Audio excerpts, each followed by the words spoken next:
There are moments in our world when hope survives in places where it shouldn't. Moments when life holds on even after everything else has fallen apart. Today's story is one of those moments, a quiet, astonishing survival born in the ruins of one of the deadliest earthquakes in recent history. In February 2023, a massive earthquake struck Türkiye and Syria. Entire neighborhoods collapsed in seconds.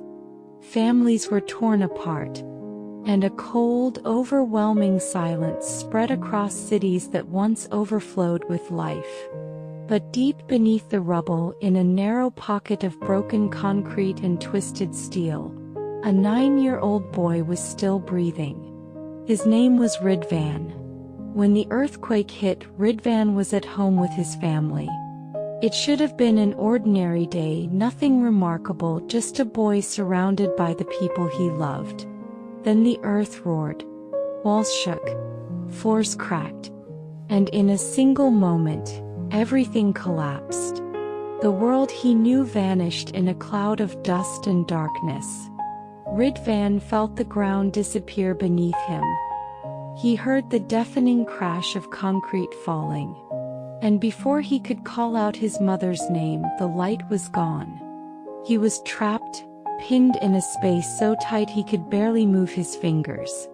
And all he had left was his breath. The first hours were terrifying. The air was thick with dust.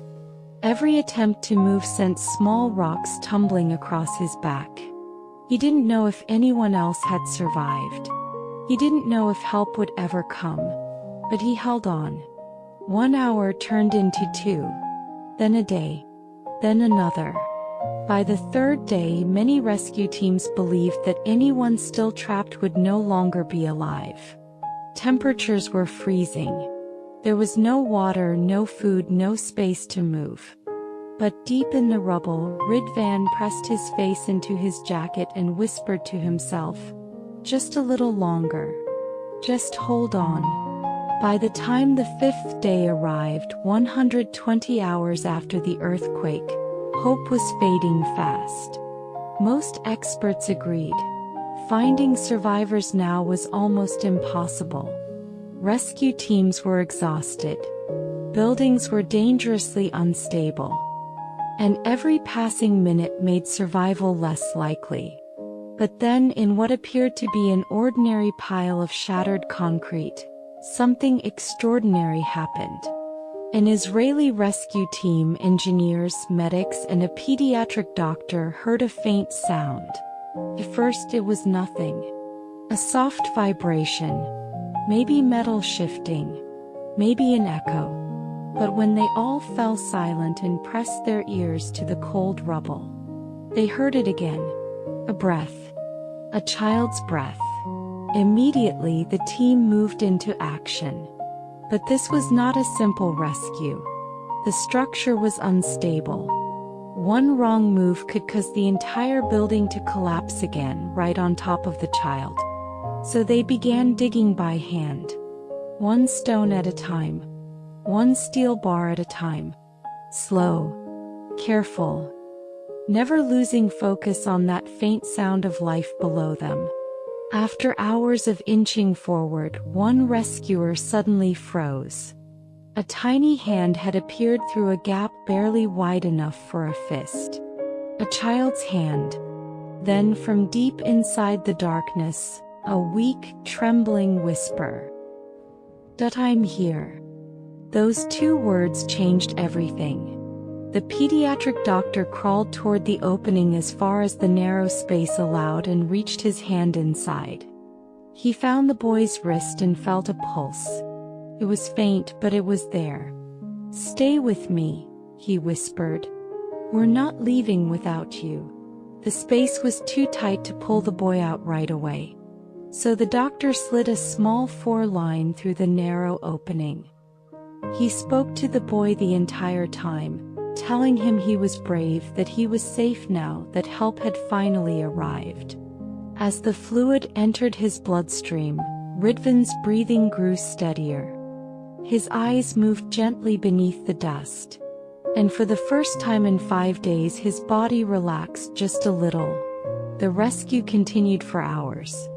Every piece of rubble had to be removed as if it were made of glass. Any sudden shift could be fatal. But the rescuers refused to rush. They refused to give up. They refused to lose him after coming this far. And finally, after countless careful movements, a rescuer reached into the gap and wrapped both arms around the boy's body. Got him. Those 2 words rippled through the team as they pulled Ridvan out of the darkness and into the cold daylight. His face was pale. His clothes torn. But he was alive. He was alive. And the rescuers, men who had spent days witnessing nothing but devastation, began to cheer and clap as the boy was placed gently into the doctor's arms. Felt to all of them like a miracle. At the hospital, doctors were stunned. Despite everything, the dehydration, the cold, the crushing pressure, Ridvan's heart was strong. He spoke softly. He asked about his family. And that was the moment the doctors hesitated. Because there was something he didn't know. His father and older sister had survived. They had been rescued earlier. But his mother had not. For days the medical team tried to decide when and how to tell him. How do you tell a 9-year-old child who fought so hard to live that the person he loved most didn't make it? When they finally sat beside his bed and gently told him the truth, Ridvan lowered his eyes. There was a long silence. Then he whispered, "My mom would want me to live." No tears. Just quiet strength. A strength the entire hospital staff never forgot. News of his rescue spread around the world. Not because he was famous. Not because of his background.